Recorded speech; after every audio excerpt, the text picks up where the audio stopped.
pada momen peringatan Hari Santri kali ini, karena bukan saja beliau Kiai Haji Dr. Hidayat Nur Wahid ini sebagai santri ya yang sudah cukup lama. Beliau pernah nyantri di Gontor, kemudian dilanjutkan nyantri di Madinah kalau tidak salah ya.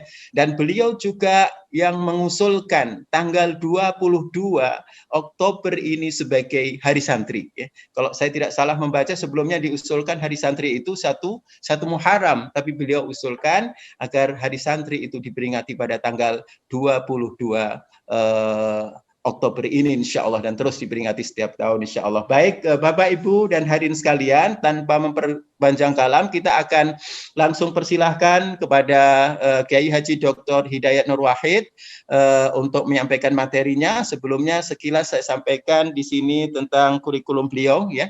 Sekilas saja karena saya yakin para hadirin sudah cukup mengenal beliau karena kiprah beliau di kancah nasional bahkan internasional sudah cukup lama. Nah, pelengkap adalah Hidayat Nur Wahid, lahir tanggal 8 April tahun 1960 di Klaten, Jawa Tengah. Betul ya, Jawa Tengah ya Ustaz ya.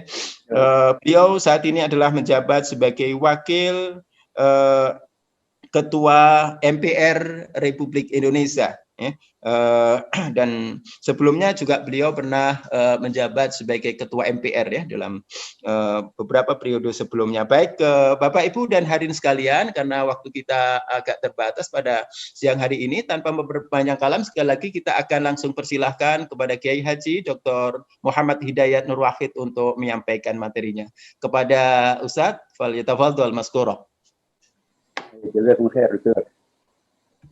Hadratul mukarramin wal muhtaramin, para guru kita, ustaz kita, para ajengan, para kiai, pimpinan, dan keluarga besar daripada Sekolah Tinggi Ilmu Syariah Husnul Khatimah di bawah kepimpinan Ustaz Al-Fadil Dr. Kiai Haji Alfan Syafi'i MPDI, juga keluarga besar Pesantren Husnul Khatimah di bawah pimpinan Ustaz Al-Fadil Kiai Haji Mulyadin LCMA, dan moderator kita Al-Fadil Dr. Ma'alim Fadilatumullah Jami'an, seluruh peserta, hadirin dan hadirat, para ustadz, para mahasiswa semuanya, besar dari semuanya saya hormati, serta webinar yang semuanya saya hormati. Assalamualaikum warahmatullahi wabarakatuh. Waalaikumsalam warahmatullahi wabarakatuh. Waalaikumsalam warahmatullahi wabarakatuh. Suara saya cukup terdengar, Ustadz semuanya? Sangat terdengar, Ustadz. Jelas. Jelas. Barakallahu fiikum ya Ustadz. Jami'an insyaallah. Alhamdulillahilladzi anzala ala 'abdihi al-kitaba wa lam yaj'al lahu 'iwajan qayyima. Alhamdulillahilladzi arsala rasulahu Muhammadan mu'alliman wa mubasysyiran wa nadhiran wa da'iyan ila Allahi bi idnihi wa sirajan munira. Alhamdulillahilladzi allafa baina qulubina fa asbahna bi ni'matihi ikhwana. Asyhadu an la ilaha illallah wahdahu la syarika lah wa asyhadu anna sayyidana Muhammadan abduhu wa rasuluhu la nabiyya ba'dah. Faqala Allah azza wa jalla fi kitabil aziz, a'udzu billahi minasyaitonir rajim. Wa ma kana al-mu'minuna liyanfiru kaffah falawla nafara min kulli firqatin minhum ta'ifah yatafaqahu fid-din waliyundiru qawman idza raja'u ilaihim la'allahum yahdharun. Sadaqallahu alaihi wa sadaqa rasulun nabiyil karim alladzi qala fi ihda ahadithihi innama bu'ithtu mu'alliman kama qala aidan al-mu'minul qawiyyu khairun wa habbu ila Allahi minal mu'minid dha'if wa fi kullin khairun. Wa qala aidan idza qamatil qiyamah wa fi yadi ahadin fasilah falyaghrasha. Hadirin dan hadirat, para ustadz-ustadzah, para kiai dan para ajengan, para doktor, mahasiswa, dan seluruh keluarga besar daripada Sekolah Tinggi Ilmu Syariah Husnul Khatimah dan serta webinar yang semuanya saya hormati.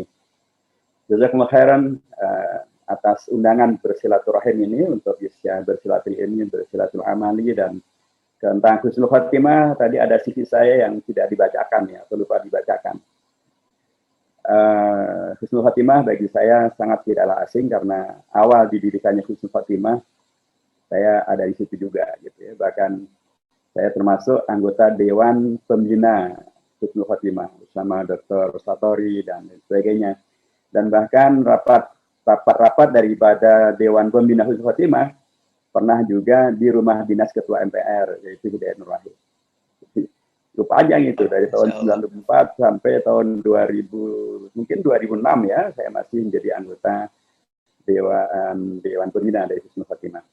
Tentu ini saya sebut hanya kehadisan di ni'mah, bahwa subhanallah sekarang Husnul Khotimah begitu luar biasa. Tadi disampaikan oleh rektor kita, sekarang sudah berdiri Sekolah Tinggi Ilmu Syariah, dan nanti tahun 50 tahun, berarti tahun 2024 ya, 2024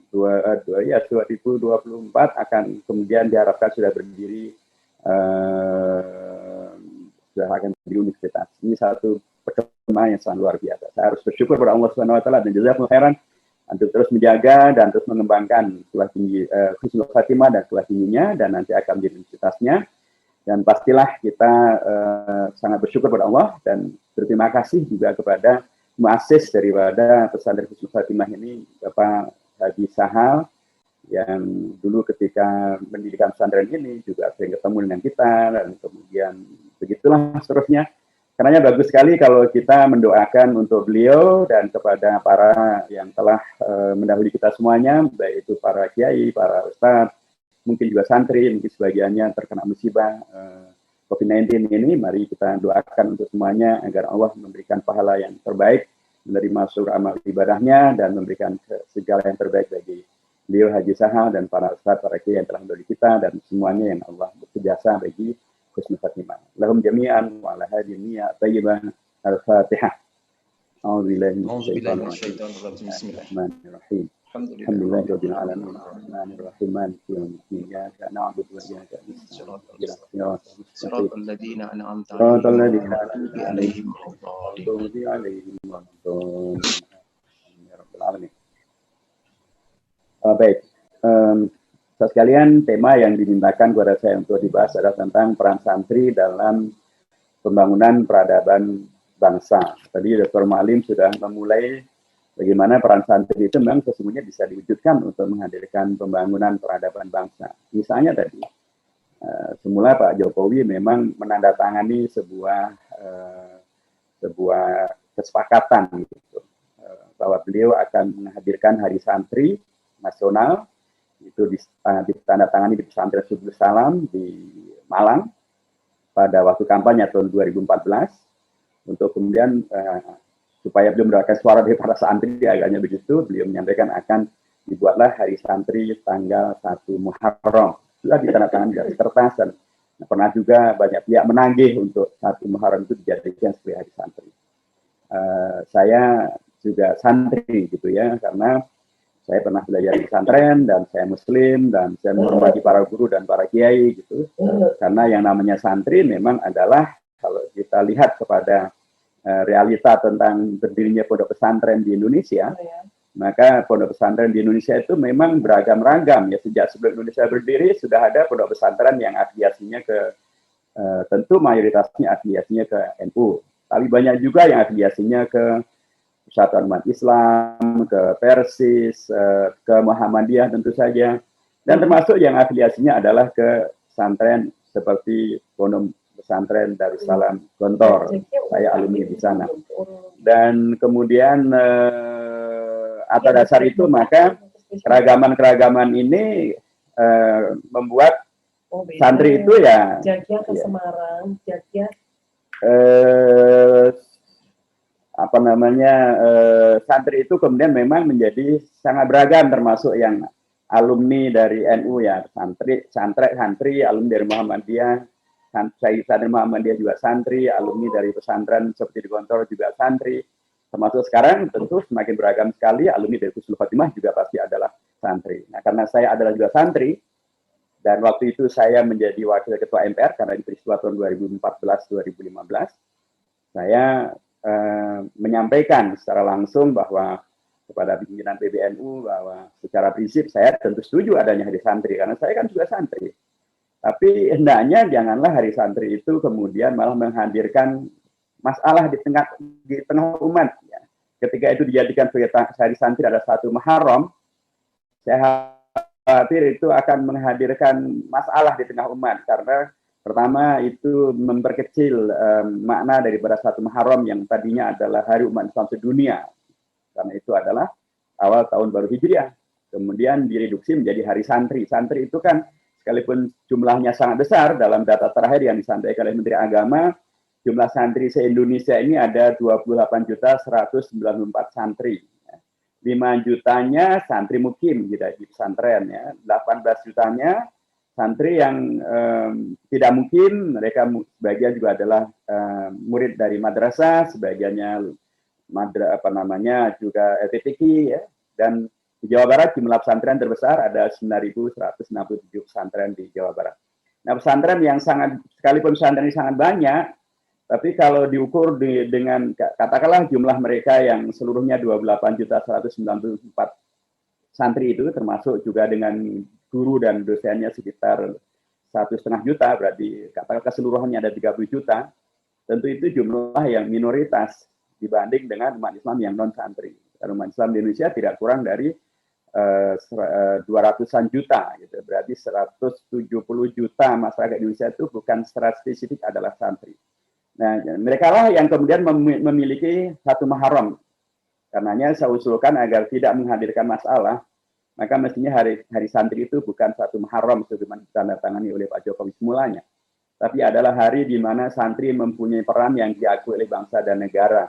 Itulah tanggal 22 Oktober ketika Hadratul Syekh Haji Hasyim Asy'ari, kiai besar dengan pesantren sangat besar, kemudian beliau mempunyai peran ya, menyelamatkan bangsa dan negara dari kemungkinan dijajah kembali oleh Belanda, ketika pada tanggal 22 Oktober beliau memfatwakan jihad dan resolusi jihad untuk menyelamatkan Indonesia dari kemungkinan dijajah kembali oleh Belanda, untuk kemudian menggelorakan bahwa ini adalah jihad fisabilillah, dan untuk menyikapi dengan sangat keras siapapun yang melakukan pengkhianatan harus dihukum dengan sangat keras, bahkan dihukum mati.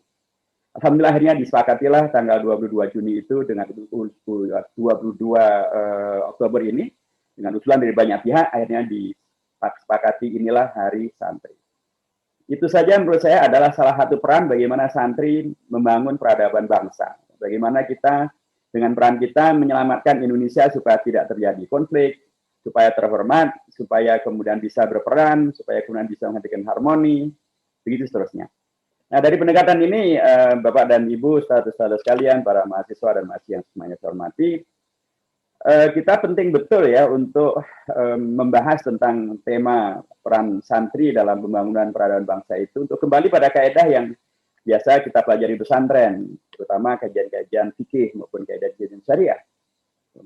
Ini adalah terkait dengan satu kaidah yang mengatakan al-hukmu ala syai'i far'un an tasawwurihi, bahwa memberikan hukum dan atau kriteria sesuatu itu akan sangat terkait dengan sejauh mana persepsi yang kita miliki. Dari sisi inilah maka saya kira sekali lagi penting untuk menyepakati dan atau menjelaskan kembali tentang beberapa kata kunci di situ. Ada santri, ada peran, ada pembangunan peradaban bangsa.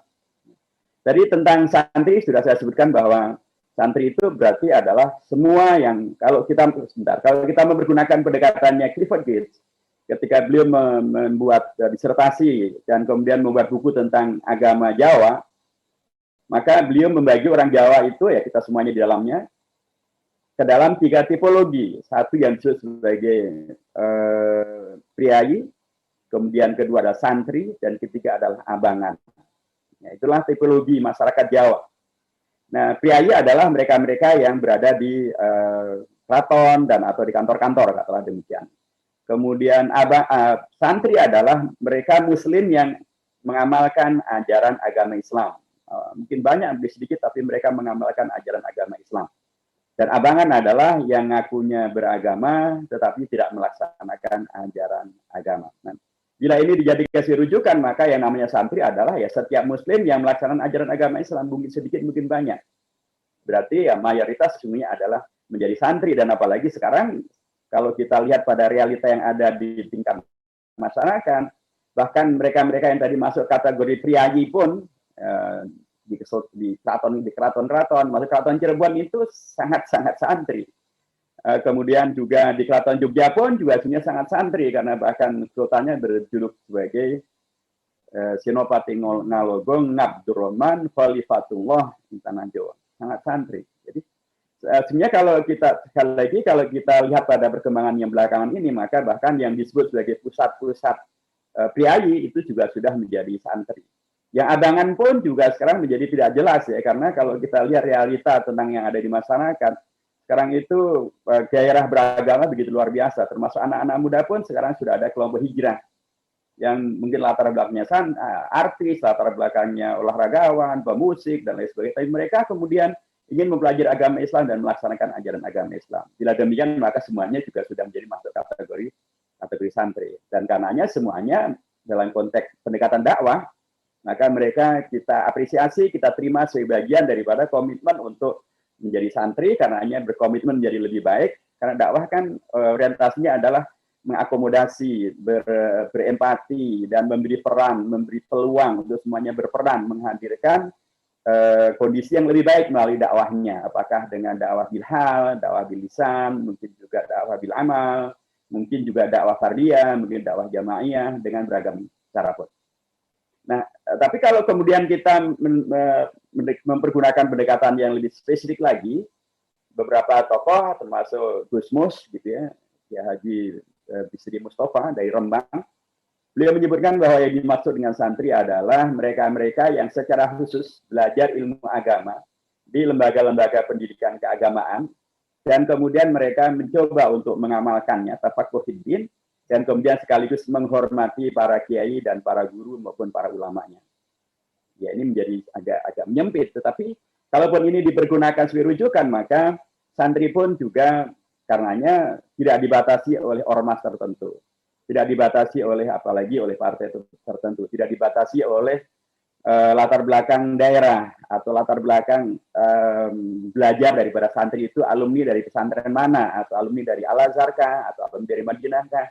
Semuanya yang belajar ilmu agama Islam dan kemudian mencoba untuk tafakuh di dalam ilmu agama itu, mengamalkannya, mendakwahkannya, dan menghormati para guru, para kiainya, mereka adalah semuanya adalah santri.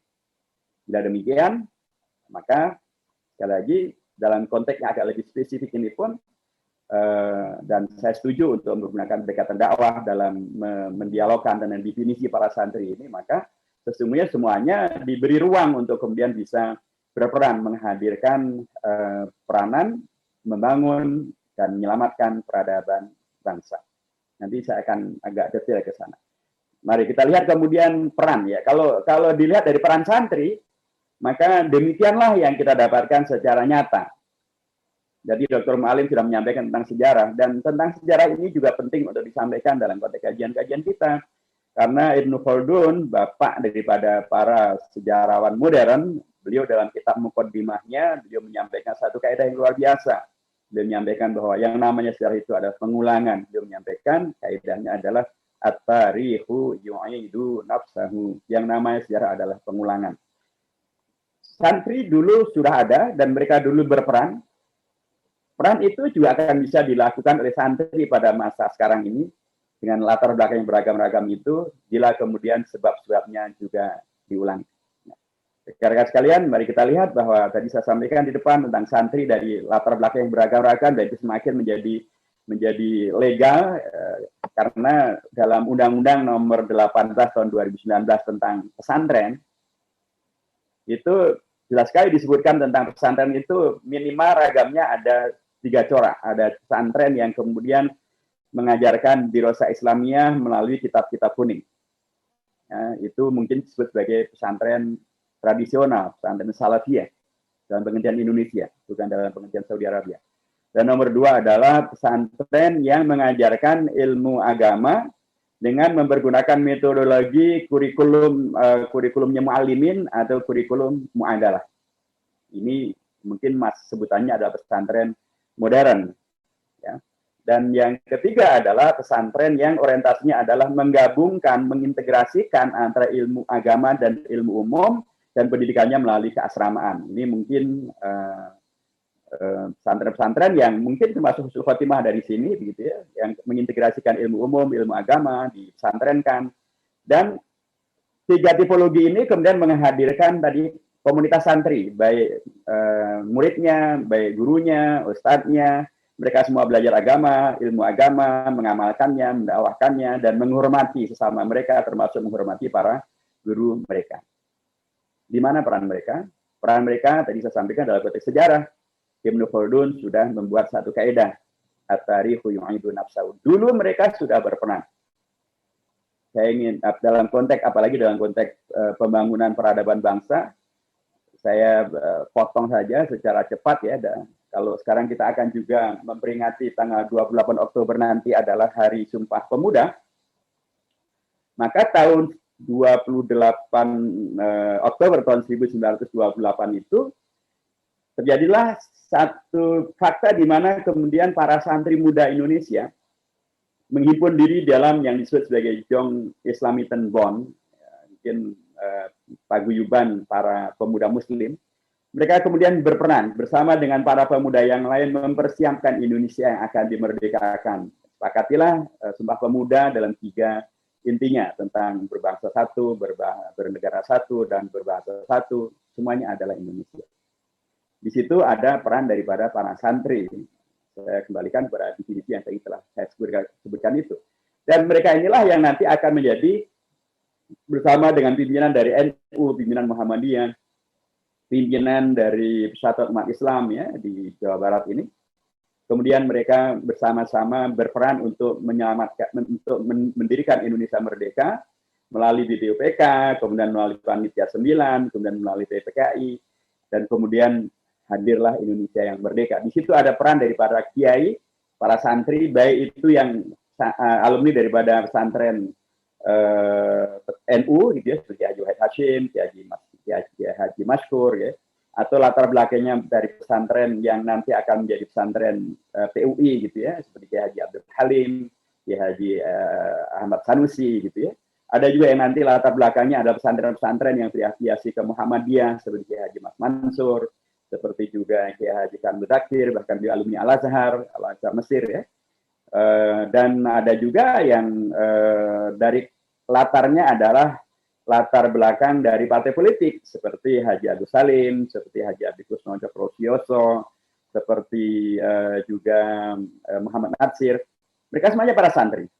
Tapi para santri ini kemudian maju gitu ya, bersama dengan para tokoh bangsa yang lainnya. Mereka tidak merasa menjadi minder dan atau kemudian karenanya merasa tidak mampu berdialog, tidak mampu berkomunikasi. Mereka bahkan terlibat dalam perdebatan, mempersiapkan Indonesia yang akan merdeka, mempersiapkan Indonesia merdeka, menyelamatkan Indonesia supaya tidak dijajah kembali oleh Belanda, bahkan termasuk menyelamatkan NKRI. Para santri itu mereka mempunyai kemampuan dan keberanian, jadi kemampuan yang ditempa di pesantren, kemudian kemampuan juga untuk berorganisasi yang baik, mengorganisasikan pemikiran dan mengorganisasikan gerakannya, termasuk juga keberanian, kemampuan untuk berani tampil bersama dengan para tokoh-tokoh yang lain. Mereka tidak kemudian dengan alasan tawadhu kemudian mereka ngumpet di belakang gitu, atau dengan alasan tidak mau riak kemudian mereka dalam tanda kutip kemudian lebih suka untuk di belakang saja, atau dengan alasan menghormati atau ithar gitu ya, kemudian mereka tidak mau tampil. Enggak, mereka tetap dengan akhlak mulianya, tetap dengan pegangan Al-Quran As-Sunnahnya, syariahnya, fikihnya, Ahlussunnah wal Jamaahnya. Mereka maju ke depan bersama dengan para tokoh yang lain, mengkoreksi beragam penyimpangan dan memperjuangkan kepentingan umat ya, melalui posisi mereka masing-masing, dan kemudian jadilah Indonesia yang merdeka ini. Nah, salah satu yang fenomenal memang kalau dikaitkan dengan Hari Santri ini adalah tadi peristiwa tanggal 22 Oktober. Ini peristiwa yang memang fenomenal. Bagaimana pada waktu itu Belanda yang tidak rela Indonesia merdeka, mereka membonceng atau dompleng kepada sekutu ya, untuk kemudian mereka masuk menyerang Indonesia dari Surabaya untuk menguasai kembali Indonesia. Pada waktu itu Indonesia, kalau dikaitkan dengan Pancasila, sudah mengalami perubahan. Karena ketika Indonesia diproklamasikan, Pancasilanya masih mempergunakan Pancasila 22 Juni yaitu Pancasila yang tegas disebutkan di sana. Sila pertamanya disepakati, termasuk oleh Bung Karno sendiri, oleh Bung Hatta juga, termasuk oleh non-Muslim Mr. Amaramis. Sila pertamanya adalah ketuhanan dengan kewajiban melaksanakan syariah Islam bagi pemeluk-pemeluknya. Tapi kemudian berubah menjadi ketuhanan yang Maha Esa karena tokoh-tokoh umat Islam, baik dari NU, dari Muhammadiyah, dari Partai Islam, Mr. Kasman Dimejo, maupun dari Aceh, Mr. Teuku Muhammad Hasan, mereka memahami bahwa tuntutan dan ancaman dari minoritas Indonesia Timur itu perlu disikapi dengan bijak. Jangan sampai Indonesia baru merdeka tanggal 12 Agustus, kemudian tanggal 18 Agustus sudah pecah. Maka ketika mereka didatangi oleh Dr. Andes Muhammad Hatta, beliau kemudian bertemu dengan para tokoh umat Islam, Kasman Kiai Haji Wahid Hashim dari NU, Ki Bagus Hadi Kusumo dari Muhammadiyah, Mr. Kasman Dimejo dari Partai Islam Indonesia, dan Mr. Teuku Muhammad Hasan, tokoh dari Aceh. Dibahaslah masalah ini dan kemudian 4 tokoh umat Islam ini mempertimbangkan maslahat yang terbesar bagi bangsa dan negara. Mereka kemudian memberikan apa yang disebut oleh Alamsyah Pratu Perwira Negara, Menteri Agama pada waktu itu, sebagai hadiah terbesar umat Islam bagi Indonesia, yaitu menyelamatkan Indonesia supaya tidak menjadi pecah. Atau Mr. Kasman Dimejo menyebutnya ini sebuah pengorbanan terbesar. Apapun dia, apakah namanya pengorbanan, apakah namanya hadiah, yang jelas tokoh-tokoh umat Islam telah, para santri-santri tadi itu, telah berperan menyelamatkan Indonesia dari dipecah belah akibat dari masalah Pancasila di sila yang pertama. Selamatlah Indonesia, dan kemudian Indonesia menjadi merdeka. Tetapi tetap Belanda tidak suka Indonesia merdeka dengan NKRI-nya. Karenanya mereka menyerang Indonesia dan terjadilah peristiwa di Surabaya di mana mereka menyerang Indonesia dari Surabaya. Bung Karno waktu itu sebagai Presiden RI menyadari dengan masukan dari Jenderal Sudirman, sangat menyadari bahwa secara fisik, secara militer Indonesia tidak mungkin menghadapi tentara sekutu dan tentara Belanda itu. Karena Jenderal Sudirman menasihatkan kepada Bung Karno agar minta tolong kepada para ulama, kepada para santri. Mereka lah yang mempunyai jiwa jihad yang luar biasa dan jiwa pengorbanan yang luar biasa, dan bisa karenanya dengan jihad mereka, dengan pengorbanan mereka, dengan spiritualitas mereka yang tinggi, ruhiah mereka yang tinggi, maka mereka bisa mengalahkan kekuatan militer material yang dimiliki oleh Belanda dan sekutu-sekutu. Bung Karno kemudian menemui Kiai Haji Hashim Asy'ari. Kiai Haji Hashim Asy'ari sebagai ketua PBNU, muassis PBNU, dan termasuk beliau nanti adalah juga muassis Partai Islam Masyumi. Beliau mempertimbangkan bahwa ini adalah kemaslahatan bagi bangsa Indonesia, kemaslahatan bagi umat Islam di Indonesia. Beliau tidak melihat bahwa Indonesia Pancasilanya sudah berubah. Sila pertamanya sudah tidak lagi seperti dulu lagi. Sila pertamanya ada ketuhanan yang Maha Esa. Seandainya beliau melihat bahwa Indonesia ini sudah tidak ada kaitannya dengan umat Islam, beliau sebagai pimpinan para ulama, pimpinan para santri, mustahil beliau akan kemudian mengumpulkan para ulama di Jawa Timur untuk kemudian membuat sebuah persidangan dan kemudian membuat fatwa resolusi jihad. Tapi karena beliau melihat bahwa Indonesia adalah negerinya umat Islam, mayoritas beragama Islam, beliau sebagai ulama dan karenanya juga pastilah gurunya para santri, beliau mengumpulkan para ulama dan para santri dan kemudian menyampaikan fatwa jihad, resolusi jihad tentang fardu ainnya mempertahankan Indonesia merdeka dari penjajahan Belanda. Dan siapapun yang meninggal dalam melaksanakan fardu ain jihad fisabilillah ini, maka dia mati syahid, syuhada. Dan siapapun yang mengkhianati perjuangan ini dengan membelot kepada kepentingan Belanda, maka dia boleh dihukum mati. Menggemuruhlah para santri dan kemudian mereka membentuk ada yang namanya Laskar Santri, ada Laskar Hizbullah, ada Laskar Sabilillah. Maksud tampillah anak muda yang bernama Bung Tomo dengan teriakannya Allahu Akbar, Allahu Akbar, Allahu Akbar, merdeka. Dan kemudian menanglah Indonesia, selamatlah Indonesia dari penjajahan Belanda. Itulah peran konkret yang real dan kemudian berdampak langsung dan diakui oleh negara, dan karenanya ya mudahlah diterima usulan tanggal 22 Oktober ini menjadi hari santri.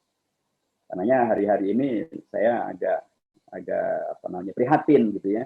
Menjelang peringatan Hari Santri, tapi kita mendapatkan informasi bahwa Kementerian Agama akan memasok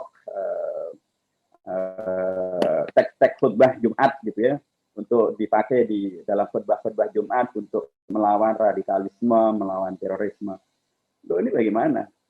Justru dengan hari santri itu, tanggal 22 Oktober besok itu bagaimana para santri dengan jihadnya gitu ya, menyelamatkan Indonesia dari penjajahan Belanda. Loh, kok menjelang hari santri malah kita dihadiahi sebuah kondisi yang mudah dipahami sebagai kecurigaan terhadap komunitas santri, komunitas masjid, ya. Dengan dibuatkan teks khutbah. Memang para santri nggak bisa berkhutbah. Apa mereka dicurigai sebagai teroris radikalis? Padahal para santri inilah yang dulu, para santri yang kemudian di masjid-masjid dan kemudian mereka para ulamanya yang kemudian menjadi para khotib itu, inilah yang dulu menyelamatkan Indonesia dari penjajahan Belanda. Sekarang diajari tentang menjadi moderat. Ya pastilah kita semuanya moderat. Kita semuanya menolak radikalisme, kita menolak ekstremisme. Tapi bahwa program ini hanya teruntuk bagi umat Islam, itu menjadi satu hal yang tidak fair. Itu mencurigai umat Islam dan tidak mensyukuri tentang peran umat Islam dan layaknya itu dikritisi dan ditolak. Jadi saya ingin mengatakan bahwa peran santri yang begitu luar biasa memberikan kepada kita satu alas yang sangat kokoh kuat bahwa santri itu dalam konteks Indonesia yang sebenarnya begitu ya, itu mestinya memang tidak untuk dicurigai, tapi untuk kemudian diapresiasi, diberi ruang untuk kemudian bisa memberikan kontribusi yang terbaik untuk menghadirkan Indonesia yang ahlu sunnah wal jamaah, Indonesia yang wasatiyah, Indonesia yang adil dan makmur, Indonesia yang yang moderat, Indonesia yang tidak teroris, Indonesia yang tidak radikalis. Dan itu adalah contoh yang luar biasa diberikan oleh para ulama dan para santri, termasuk oleh sosok Muhammad Natsir. Muhammad Natsir adalah santri yang lain. Beliau latar belakangnya adalah dari Persis, bahkan waktu itu beliau wakil ketua umum Persis. Beliau adalah ketua fraksi Partai Masyumi di DPR Republik Indonesia Serikat. Beliau yang santri tapi sekaligus aktif di ormas, aktif di partai politik. Sekalipun beliau tidak secara khusus belajar di pondok pesantren tertentu, tapi beliau belajar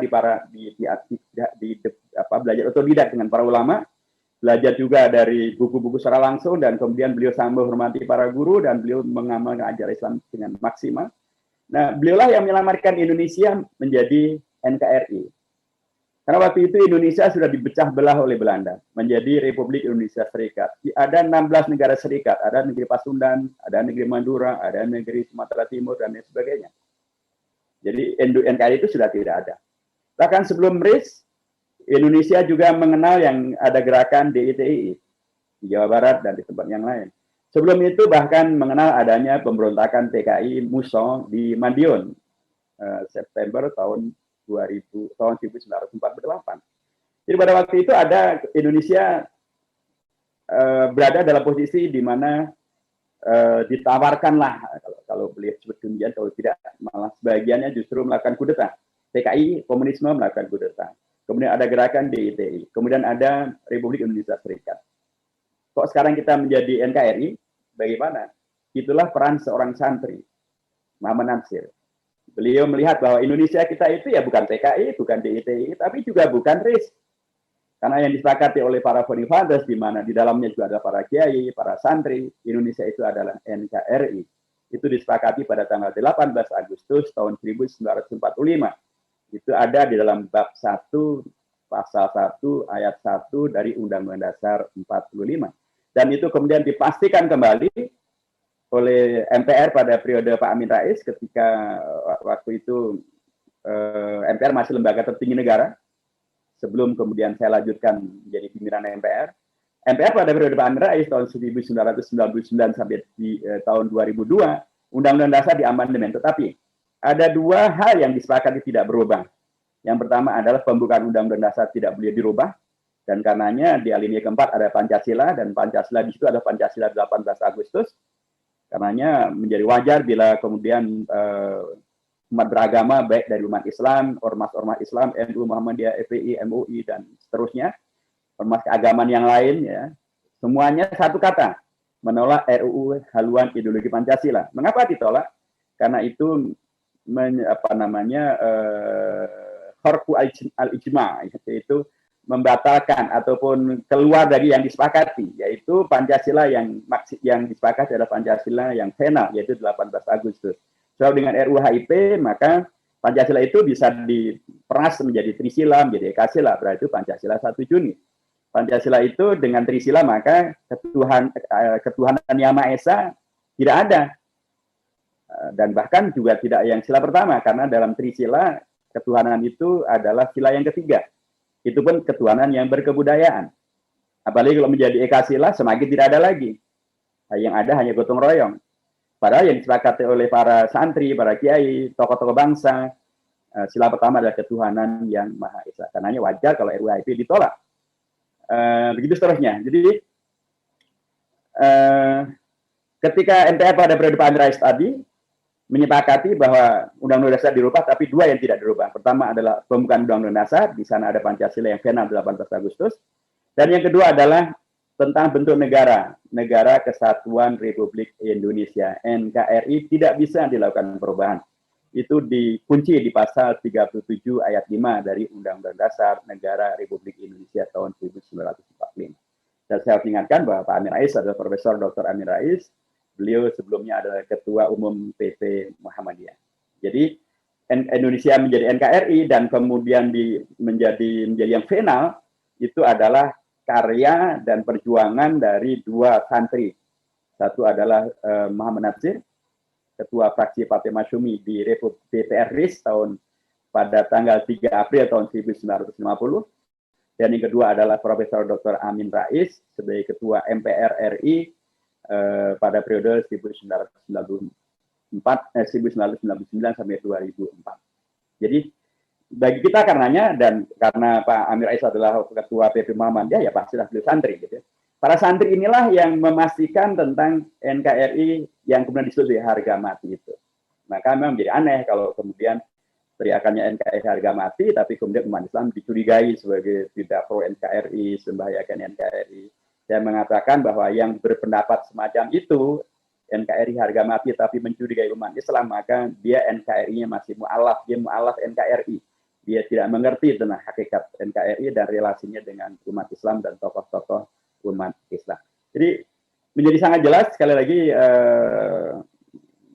hadirin dan hadirin rahmat Allah Subhanahu wa taala, bagaimana peran para santri dalam konteks sejarah untuk Indonesia ini, ya, memerdekakannya, menyelamatkan Pancasila, menyelamatkan NKRI, dan bila kemudian kita kaitkan dengan yang sekarang, maka sekali lagi peran itu menjadi sangat terbuka. Kembali kepada kaidahnya Ibnu Khaldun, at-tarikhu yu'nidu nafsahu. Dulu mereka diberi peran diberi ruang untuk berperan, dan mereka kemudian dengan keahliannya, dengan kepintarannya, dengan ilmu yang mereka pelajari di Al-Azhar, maupun juga di pesantren-pesantren di Indonesia, atau yang mereka pelajari secara otodidak, ya, seperti tadi Muhammad Natsir, maupun juga Haji Agus Salim. Kemudian para santri ini maju ke depan, bersama dengan tokoh-tokoh yang lain, dengan ilmu dan akhlak yang mereka miliki, maka mereka berperan serta, memberikan masukan, memberikan koreksi, memberikan aksi secara langsung, dan menghadirkan solusi bagi Indonesia yang terhormat. Sekarang, sesungguhnya peran itu juga dibuka sangat lebar. Bagaimana dulu peran itu dibuka, sekarang dibuka dengan sangat-sangat lebar.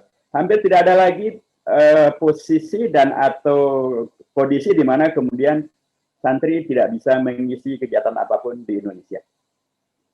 Semuanya menjadi sangat dibuka.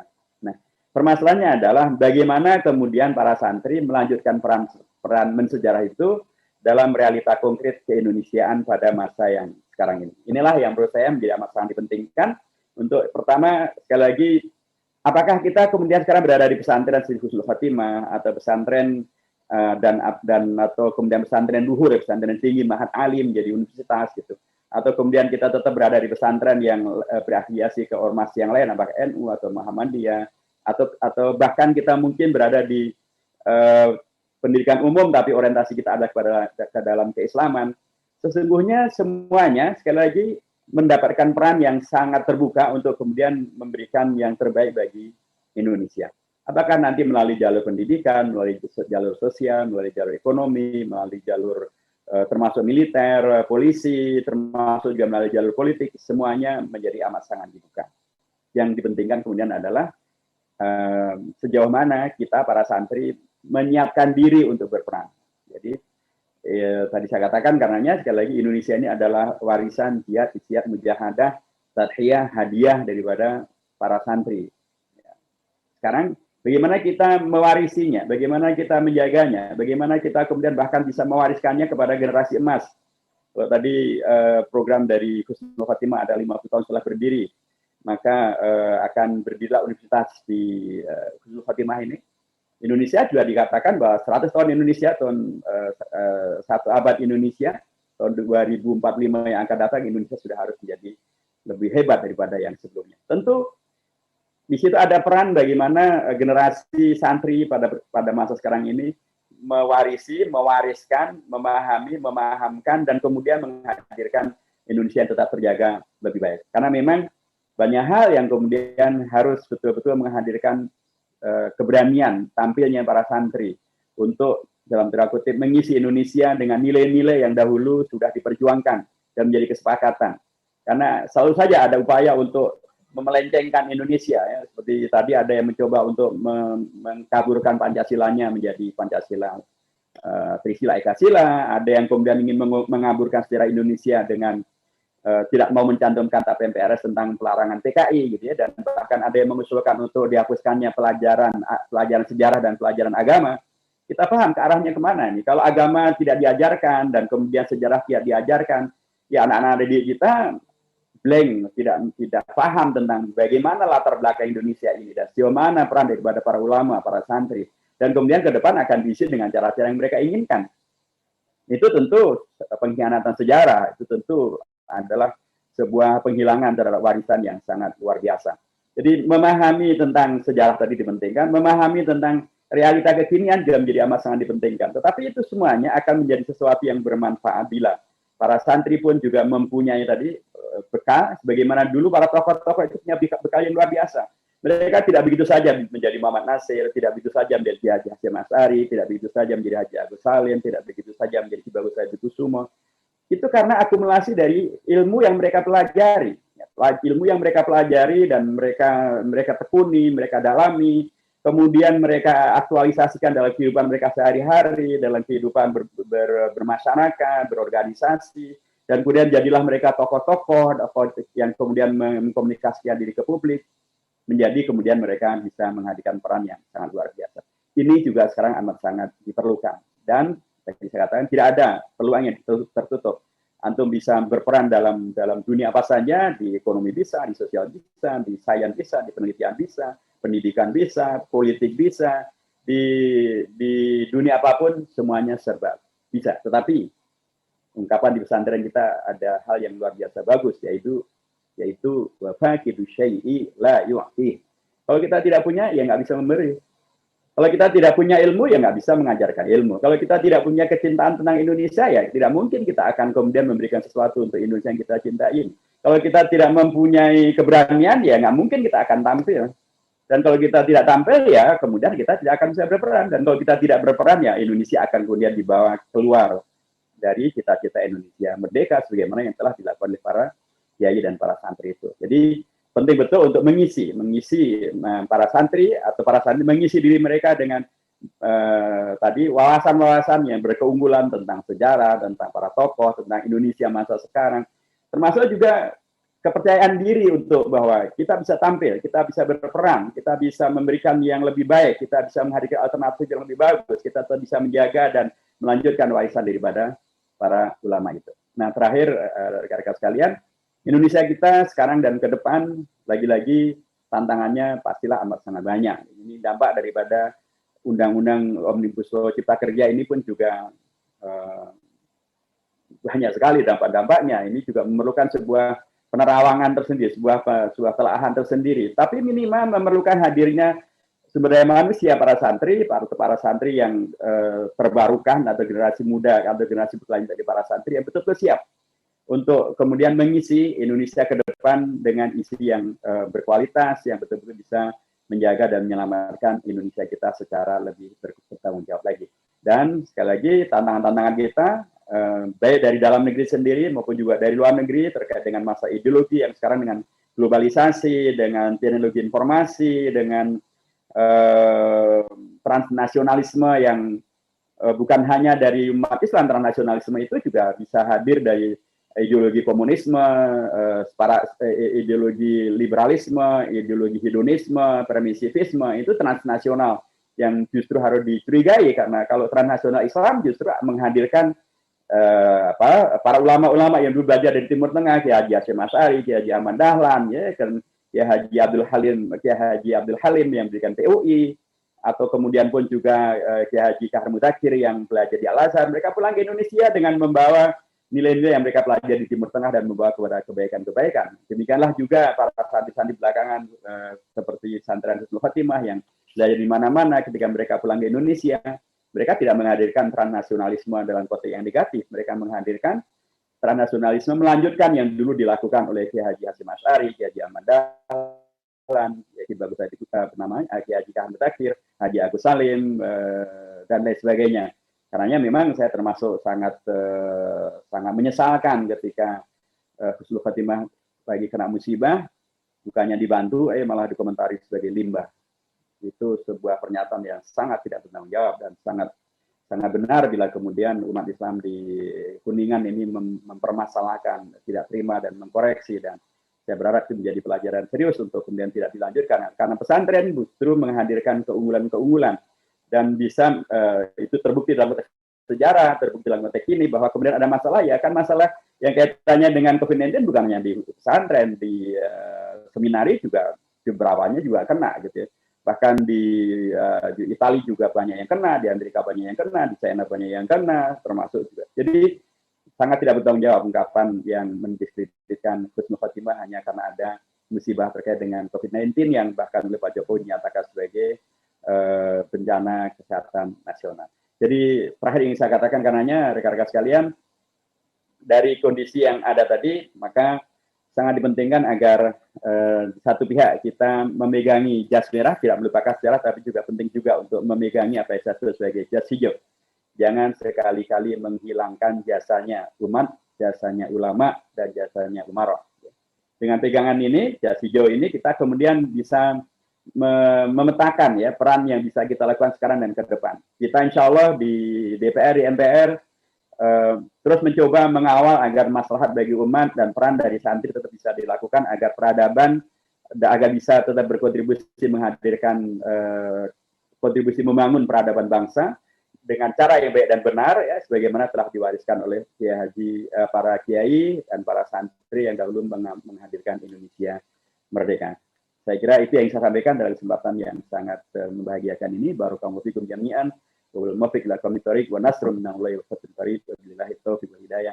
Assalamualaikum warahmatullahi wabarakatuh.